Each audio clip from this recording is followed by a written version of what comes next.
जो है यहाँ थाने में हंगामा किया। वहाँ बाहर सड़क पे आकर के उन्होंने जाम लगाया, 2-2.5 घंटे जाम रहा, जो कि असंवैधानिक है। सड़क को जाम करना, बहुत राहगीरों को असुविधा हुई, परेशानियां हुई, तो ये नहीं होनी चाहिए। खैर, पुलिस प्रशासन ने जिस भी कारण मेरे खिलाफ FIR दर्ज की, उसी के विपरीत हमारे संगठन मूल निवासी जिलाध्यक्ष यहाँ बैठी हुई हैं, उनके नेतृत्व में 23 सितंबर को एक विशाल पैदल मार्च इंदिरा बाल भवन से बिजनौर में किया गया कलेक्ट्रेट तक, और एक ज्ञापन दिया गया था, जिसमें मेरे साथियों ने और बहुजन समाज के तमाम लोगों ने इकट्ठा होकर के एक विशाल पैदल मार्च किया और DM साहब से वो मुकदमा वापस कराने की मांग की थी, लेकिन वो अभी तक नहीं हुआ है। उसके बावजूद हमारे संगठन की जो लीगल सेल हमारी वहाँ हाईकोर्ट में अपील की, और माननीय हाईकोर्ट इलाहाबाद ने हमारी अपील को मानते हुए आदेश दिया है कि मुकदमे पर स्टे किया जाए और गिरफ्तारी पर स्टे है अग्रिम कार्यवाही का। तो ये अब तक का स्टेटमेंट है। मैं अपनी तरफ से ये कहना चाहता हूँ सभी के लिए, क्योंकि भारत एक लोकतांत्रिक देश है, यहाँ संविधान के अकॉर्डिंग ये देश चल रहा है, सभी नागरिकों को समता समानता का अधिकार दिया हुआ है, सभी को बोलने की अभिव्यक्ति भी दी हुई है। तो हमारा देश लोकतांत्रिक देश है, ना कि किसी व्यवस्था का शिकार है। पूर्व में यहाँ वर्ण व्यवस्था इस देश में थी, राजशाही इस देश में थी। भारतीय संविधान, डॉक्टर बाबा साहब अम्बेडकर ने भारतीय संविधान के तहत भारत में लोकतंत्र लाए, जहां समता समानता और समान अवसर की यहाँ प्राप्ति प्रत्येक नागरिक को हुई।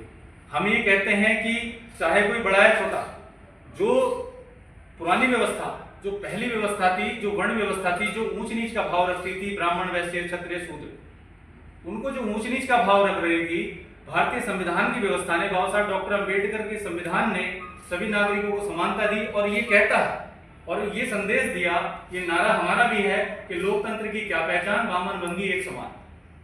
लोकतंत्र की यही पहचान, बामन भंगी एक समान। लोकतंत्र की क्या पहचान, सबको शिक्षा एक समान। हम इस भाव को लेकर के आगे बढ़ रहे हैं, जहां एक चपरासी का बेटा शिक्षा, लोकतंत्र में चुनाव, गांव के प्रधान से लेकर प्रधानमंत्री तक बनने तक का वो अधिकार रखता है। हमारा संविधान इस बात को पूरी तरीके से सुनिश्चित करता है। तो हम संवैधानिक विचारधारा को लेकर के आगे चल रहे हैं। हम संत रविदास, राष्ट्रपिता ज्योतिबा फुले, डॉक्टर अम्बेडकर, साहू जी महाराज, इनके विचारों पर चलने वाले लोग हैं और उसी का अनुसरण कर रहे हैं और करते रहेंगे। इस पे मैं कहता हूँ दूसरी तरफ कि धर्म, जहां धर्म की बात करते हैं तो धर्म इंसान को मजबूत बनाता है, कमजोर नहीं करता। धर्म इंसान को मजबूत बनाता है, तो आपके अंदर ये कमजोरी जैसी चीज कहां से आएगी? आपकी आस्था इतनी कमजोर कैसे होगी?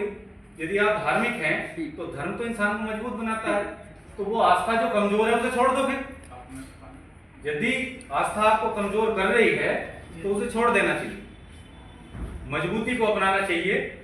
मजबूती को आप अपनाएं, और मजबूती भारत का संविधान देता है। भारत के संविधान से मिली हुई अभिव्यक्ति, भारत के संविधान से मानवीय अधिकार जो हमें दिए गए हैं, उसकी तरफ हम चल रहे हैं। और मेरा आप सभी से निवेदन है कि संदेश ये समाज तक पहुंचाएं कि हम people's party of India democratic और मूल निवासी संघ और तमाम अन्य बहुजन संगठन जो समाज में चल रहे हैं, तो मूल निवासी बहुजनों की विचारधारा को लेकर के आगे बढ़ रहे हैं और उसी को हम लेकर के आगे बढ़ते रहेंगे। मैं फिर से कहता हूँ, किसी की आस्था, किसी की धार्मिक जो उनकी जिज्ञासा है, उससे हमारा कोई संबंध नहीं है। सब स्वतंत्र हैं, धर्म को मानने के लिए भी, धर्म को ना मानने के लिए भी सभी लोग स्वतंत्र हैं। ये मेरा 16 सितंबर को एक पोस्ट मैंने अपने फेसबुक अकाउंट से की थी, जो शायद आपने पढ़ी भी हो। मैंने उसमें लिखा था कि कभी पत्थर की छठी कर रहे हैं, कभी देर भी कर रहे हैं, कभी शौक से ला रहे हैं, कभी शौक से बाहर हैं।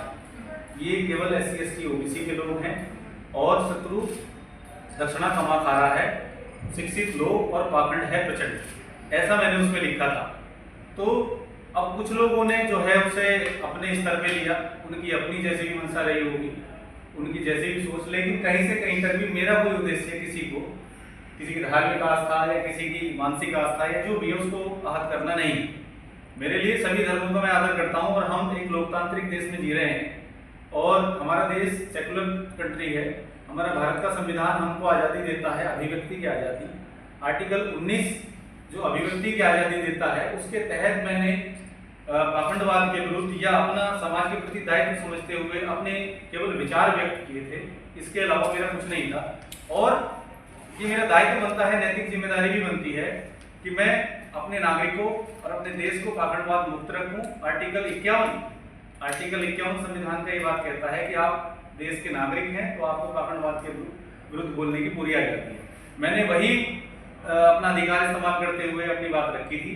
तो इसलिए मुझे कहीं से कहीं तक ना तो मुझे ये महसूस होता है कि मुझे माफी मांगनी चाहिए, और ना मैं मांगता हूँ।